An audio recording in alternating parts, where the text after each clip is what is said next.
Ciao e benvenuti su Mintitaro.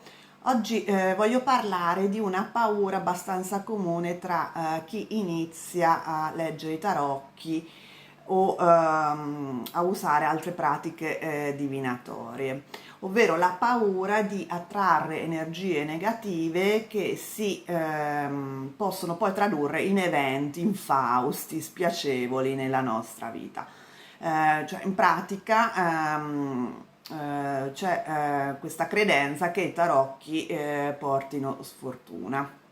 Prima però di iniziare voglio presentarmi, per chi non mi conosce, sono Minti di Mintitaro, sono una cartomante, una tarologa e aiuto i lettori di tarocchi a migliorare la loro capacità di lettura fino a raggiungere un livello professionale e a iniziare la loro attività professionale con i tarocchi in caso lo vogliano.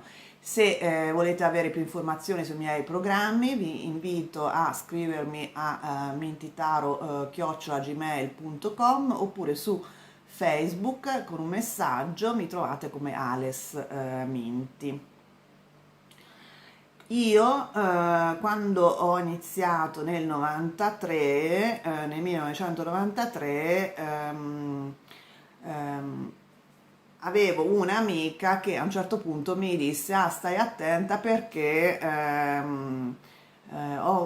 c'era una cartomante che dopo un po' ha dovuto smettere perché una serie di eventi terribili sono capitati appunto perché leggeva i tarocchi.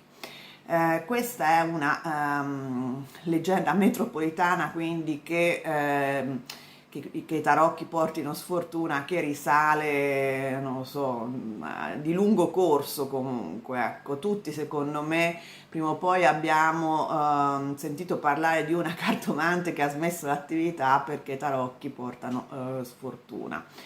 Allora, io leggo i tarocchi dal 93 appunto e sinceramente non ho mai imputato nulla delle possibili problemi della mia vita a fattori esterni e tantomeno ai tarocchi.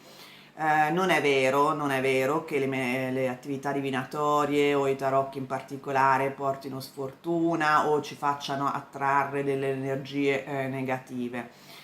Quello che magari in realtà succede è che utilizzando pratiche divinatorie o comunque entrando in contatto con le energie sottili, che può essere anche durante la meditazione, durante pratiche energetiche, quando facciamo atti magici, rituali magici, quando appunto leggiamo i tarocchi, le rune, eccetera, eccetera. In tutte queste attività che ci portano a contatto con le energie sottili, cosa succede? Che il nostro campo energetico aumenta le proprie vibrazioni e quindi aumentando le proprie vibrazioni noi diventiamo un po' più come delle spugne energetiche, ovvero assorbiamo le energie degli altri, diventiamo più sensibili in generale, quindi è ovvio che se poi leggiamo le carte a delle persone che non conosciamo, che magari vengono da noi in uno stato emotivo molto forte, eccetera, eccetera, noi possiamo assorbire questo tipo di energie da parte degli altri.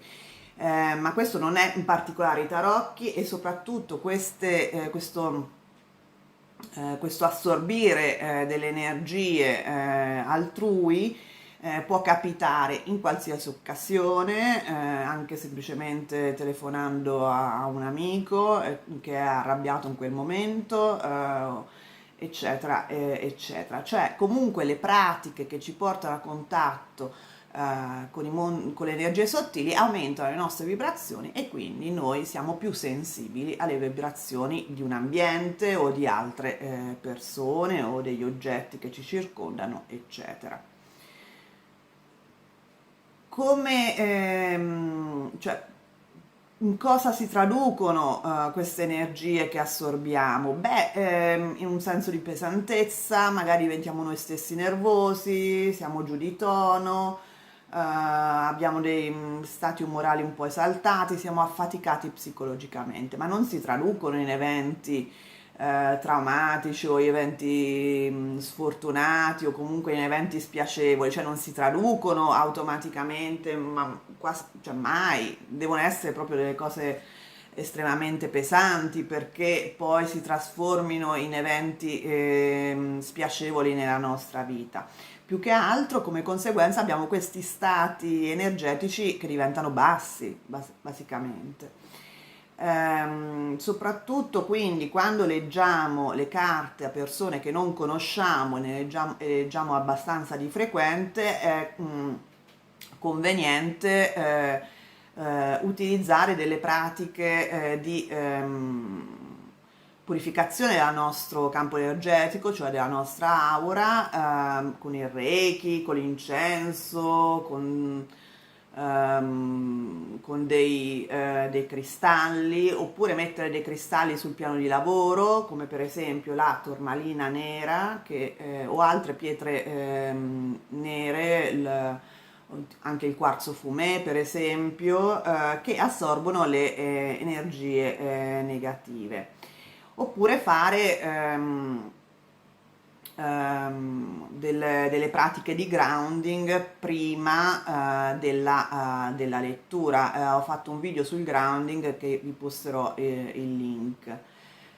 Quindi in generale però queste sono tutte pratiche igieniche che equivalgono a lavarsi le mani prima di mangiare, cioè è una cosa che nel momento in cui noi pratichiamo comunque delle attività che ci portano a contatto con le energie sottili, è sempre bene comunque iniziare una pratica di purificazione del nostro campo energetico di tanto in tanto, magari una volta a settimana, una volta al mese, dipende, quando sentite appunto una certa fatica mentale e fisica.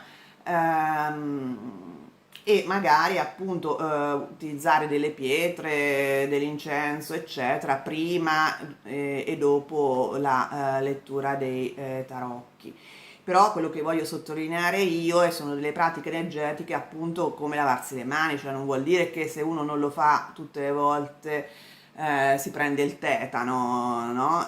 Quindi non fasciatevi la testa e soprattutto non credete a queste leggende metropolitane che i tarocchi portino sfortuna, perché di per sé sono delle carte, cioè è un oggetto che di per sé non è magico, è l'attività che fa, cioè è come lo utilizziamo noi questo mazzo che ci porta a contatto con le energie sottili, cioè noi nel momento in cui utilizziamo i tarocchi, meditiamo,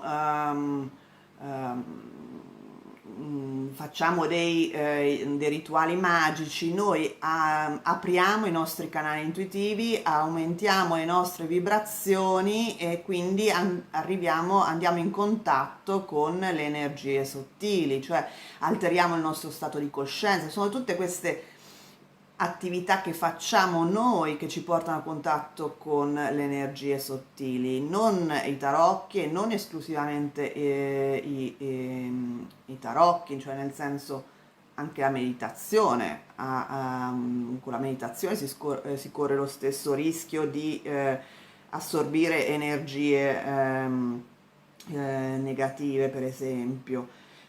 Quindi semplicemente iniziate un po' a purificare l'ambiente dove lavorate, purificare il vostro campo energetico di tanto in tanto, prendete coscienza dello stato energetico della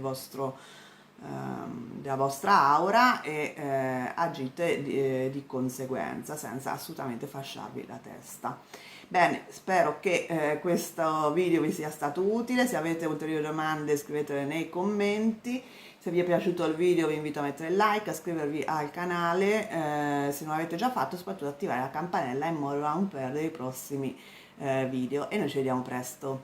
Ciao!